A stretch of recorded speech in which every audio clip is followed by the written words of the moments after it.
რამდენიმე დღის შემდეგ კვლავ მოვიდა კაპერნაუმს და ხმა დაირხა სახშიაო.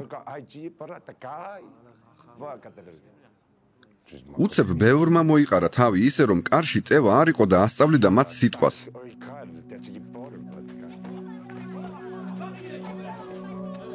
მოვიდნენ და მოიყვანეს მასთან დავრდომილი, რომელიც 4-ს მოჰყავდა.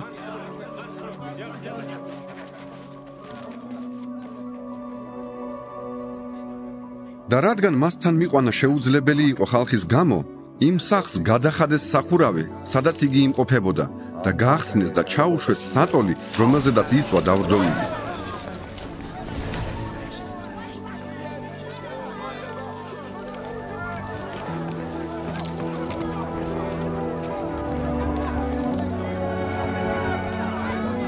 იხილა იესო მათი რწმენა და უთხრა დავრდომილს.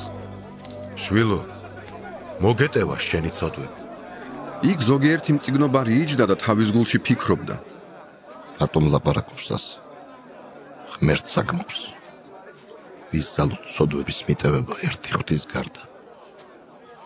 იესო თავისი სულით მაშინვე მიხვდა, რასაც გულში ფიქრობდნენ ისინი და უთხრა. ასეთი რამ გულში რა დგაევლეთ?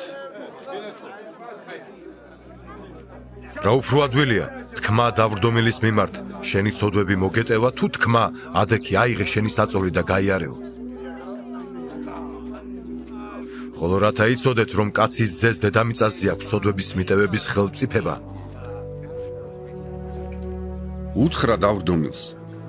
შენ გეუბნები. ადექი, აიღე შენი საწოლი და წადი შენ სახლში.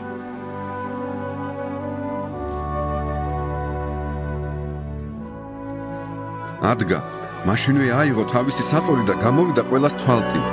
ყველა განცვიფრდა და ადიდებდა ღმერთს. ამბობდნენ. არასოდეს გვინახავს მსგავსი რამ.